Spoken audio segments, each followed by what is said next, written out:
I'm going to tell you about my first dream. I've had 1, 2, 3,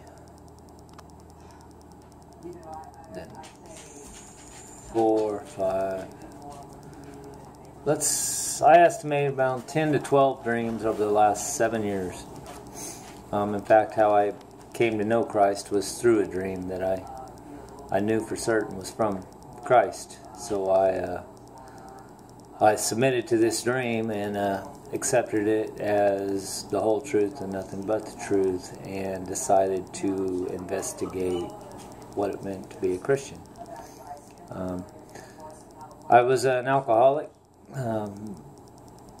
Drank from the time I was about 13 till I was, I've been sober 5 years. I'm 46 now, so I drank till around 42. I got divorced at 39, 38, somewhere in there, from my first wife. A lot of bad alcoholic choices in life. So as I was drinking myself to the bottom, accepting my life was going to suck the rest of my life and nothing was ever going to pan out, I continued drinking. I moved in with a roommate who was great. We had a lot of parties. Weekend never ended. Well, one night as I had went to bed, drunk like always, I had a dream. I dreamed, this first dream was I was standing on a hill.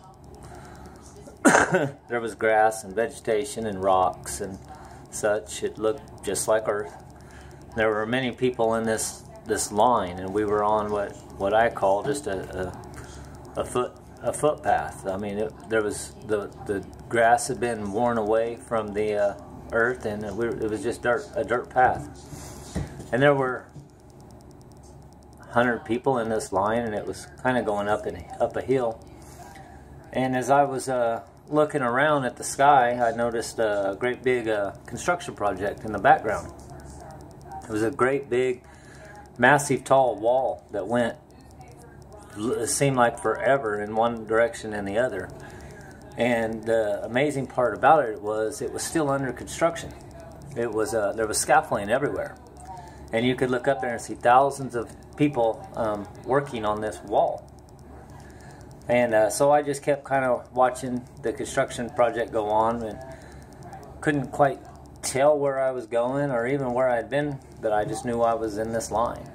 And as the line moved forward, I seen people talking and making small talk, and everybody was kind of wondering where we were and what we were doing in this line.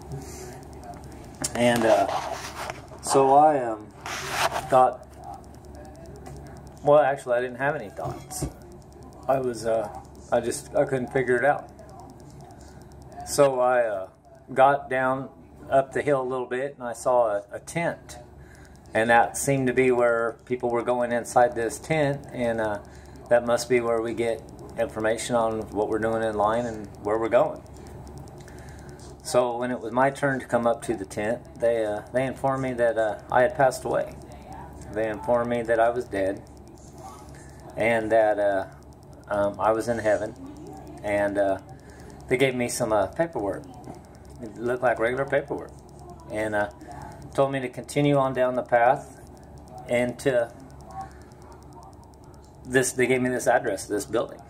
At this point, I hadn't really noticed that there was a town in front of me at all. And as I'm kind of reading over the paperwork, I look up and I realize I'm walking amongst streets. And there's people walking around, and it seems like normal activity.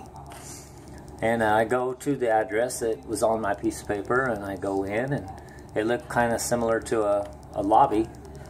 And I go up to a desk, and I hand the lady my paperwork, and didn't tell her my name, but she knew my name. She said, "Hi, Donnie," you know. And some guy brought out a bag, like a duffel bag of some sort. And he asked if he could show me my new room. And I said, "Sure." So he took me upstairs, and he showed me around, showed me the house, what seemed to be an apartment. So he told me, he said, well, it's really dirty out there. He says it's pretty dusty. Why don't you shower up, clean up, all your new clothes are in this bag. So I do that. I clean up, shower up, and come out and I sit in a chair and I look out the window at the construction project because you can see it from where I was at. And I just thought to myself, this is kind of strange. I'm really dead. This is what I got to look forward to. About that time, there was a knock on my door. I answered the door, and there was a gentleman standing there in the same clothes that I had just put on, which was a pair of blue jeans and a white t-shirt. And I just had socks on. And in that bag, there was clothes that fit me. There was a couple pairs of jeans, several t-shirts, some nice clothes like you'd wear to church, some work boots, there was gloves, just whatever you'd think you would need that could fit in this bag. And so this guy's standing outside, and he says, hey Donnie, I heard you were here. I just wanted to stop by and see if there's anything I can help you with. He said, do you got a minute? And I said, well, yeah, I guess I'm dead. And so we went on up this elevator, went up to top floor, and it appeared to be still under construction. There was still light framing, and there were people working, there was plumbing, there was all kinds of stuff. And we walked to the edge of the building, sat down, and you could look over the city and see the people walking around, and you could see that great big that wall that was being built. So he tells me to sit down there, and I sit down. So I asked him, I says, what is that they're building? And he said, that's where my Father will come. That's where we will all gather to meet my Father. Well, it dawned on me that this guy must be Jesus, because he said his Father. So I looked at him and I said, so you're Jesus? And he said, yeah. He said, yes. He didn't say yeah. And I said, why are you here with me why are you here? Why are you here talking to me? And he says, right now I'm on that hill that you came in on. Right now I'm on that wall, laying brick. Right now he said, right now I am comforting somebody. Right now I am everywhere. And right now I am with you. And I was kind of taken back by that, you know. And he stood up and kind of gave me a little, kind of a small laugh, and he said, did the work boots fit? And I said, yeah, everything fit, just everything was my size. I don't know how you did it. And he laughed, and he started to walk off. He says, is there anything else? I said, so am I really dead? I mean, is this it? And he said, oh no, there's much more to it. And I'm like, okay, so what now? You know, and he stands up and he pulls his gloves out of his back pocket, knocks some dust off of them, and he says, well, would you like to join us in the morning? He says, you look like you want to go work on the wall. I said, yeah, I'd love to be a part of the project. And he said, okay, I'll see you in the morning. And he started to walk off. And as he's walking off, I said, well, where do I go? How do I know where to go? And he explained to me, he said, I'll find you. And that was the end of that dream.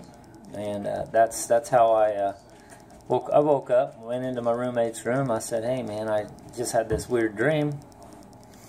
I said, I think I just met Jesus. And he told me I was drunk, go back to bed. Well, for the next few days, next few weeks, I couldn't get that dream out of my head. I knew that dream was real. I knew that I had actually just met Jesus. And that started seeking out how to clean my life up, how to change my life around, how to actually find Jesus again. From that point on, from that day, from that morning, I sought out to find Jesus. And it's been almost 5 years. And I've got a really great relationship with him now. I've turned my life around, been almost 5 years sober and saved. Got saved the same time I just quit drinking. I was drinking up to 160 beers a week. I checked in to rehabilitation centers, and both of them told me I was a liability and they wouldn't accept me. I had to have it medically supervised, and they weren't up to that. So my girlfriend at the time, she's my wife now, she helped me start cutting back and working on my sobriety. And after a certain time of getting to know Christ, going to church and reading the Bible, and another couple dreams, I was able to get sober. And I'll tell you about the other dreams another day. But so far, I mean, for now, that's how I came to Christ. A lot of people say they found Jesus. Well, in my opinion, Jesus came and got me. And that's where it is right now. Like I said, I've had several dreams since then. None of them have been real informative to anything towards the world or towards other people. Most of the information I've got is all just directed at me and explaining my walk.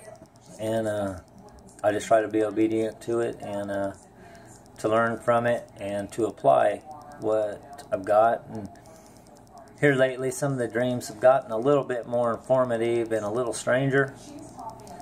And so I thought I might just go ahead and put all these dreams down on a video so that maybe if somebody out there is having the same dreams, that could help me out. That's all for today. My name's Donnie.